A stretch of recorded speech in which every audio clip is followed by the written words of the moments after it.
코로나19 이후 미술, 체육, 음악 등 예체능은 어떻게 수업이 이루어질까? 만약 우리가 교실에서 받던 수업이 그대로 온라인에서 이루어지고 있다고 생각한다면 오산이다. 삶의 모든 영역이 비대면으로 전환되면서 교육 분야에서도 온라인 교육이 빠르게 자리 잡고 있다.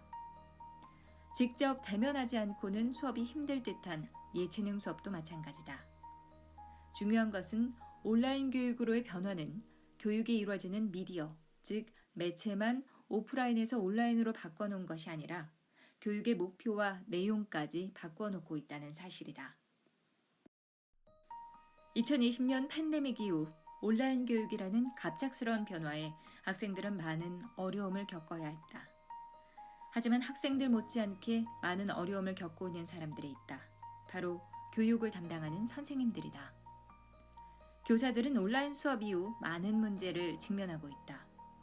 이들은 어떠한 플랫폼을 어떻게 사용할 것인지, 학생들과 상호작용은 어떻게 활성화할 것인지에 대한 문제로 고민을 시작했지만 막상 부딪혀본 현실은 그보다 더 많은 숙제를 안겨주고 있다. 스스로 지식을 담아 어렵게 배워가며 만들어낸 영상 자료보다 훨씬 질 높게 잘 편집된 영상 자료들이 인터넷상에 수없이 많이 존재하고 실습이나 실험이 필요한 수업의 경우에는 직접 보고 경험해야 하는 것들을 만나서 함께 경험하며 가르칠 수 없으니 학생들이 스스로 혼자 찾아서 경험할 수 있도록 안내해야 하는 상황들이 연출되고 있다. 이런 상황에서 교육의 방향은 결국 전문적으로 편집된 영상을 학생들에게 소개하고 이러한 영상을 스스로 찾을 수 있는 방법을 가르치며 찾아가서 경험할 수 있는 정보를 알려주고 참여를 독려하는 쪽으로 갈 수밖에 없다. 즉 스스로 지식을 찾아 습득할 수 있는 방법, 물고기가 아니라 낚시를 할 수 있는 방법을 알려줘야 하는 상황에 맞닥뜨린 것이다. 정보시대, 이제는 미디어 리터러시다. 어디에나 넘쳐나는 지식을 전달하는 교육은 더 이상 교육의 핵심이 아니다. 물론 지식의 전달도 필요하겠지만 학생들이 목표한 것을 이루기 위해 스스로 필요한 정보를 찾고 분별하고 재구성하거나 새롭게 재생산해서 자신만의 것을 만들어내고 또다시 이것을 공유할 수 있는 능력, 즉 미디어 리터러시가 교육의 핵심이 돼가고 있다. 미디어 리터러시는 정보사회 이후 지속적으로 논의되고 있던 이슈지만 코로나19 이후 온라인 수업이 급증하면서 그 중요성이 더욱 크게 부각되고 있다. 리터러시의 중요성을 인식하면서도 지식을 넣어주기에 급급했던 교육 현장이 이제 자의반 타의반 미디어 리터러시를 가르치지 않을 수 없는 상황이 돼버렸다.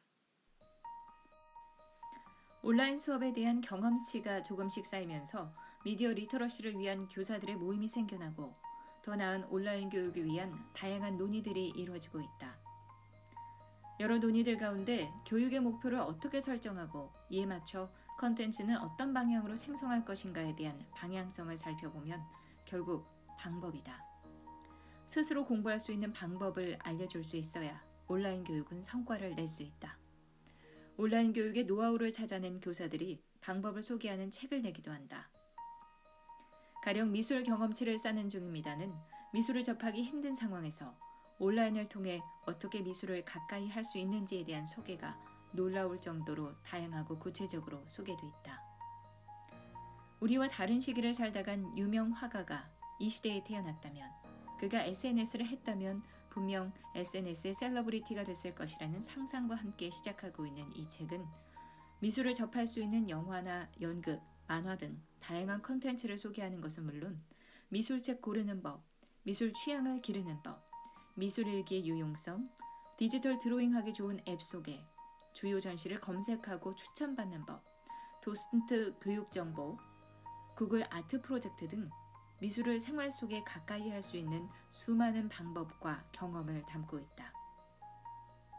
이처럼 온라인 교육에서 오프라인 교육 방식과 동일하게 지식 전달 위주의 수업 방식을 고수하지 않고 학생 스스로 하나의 주제에 대해 스스로 공부하고 정보를 찾고 심취해서 즐길 수 있는 방법을 가르친다면 온라인 수업을 통해서도 얼마든지 창의적이고 적극적인 교육이 이루어질 수 있을 것이다.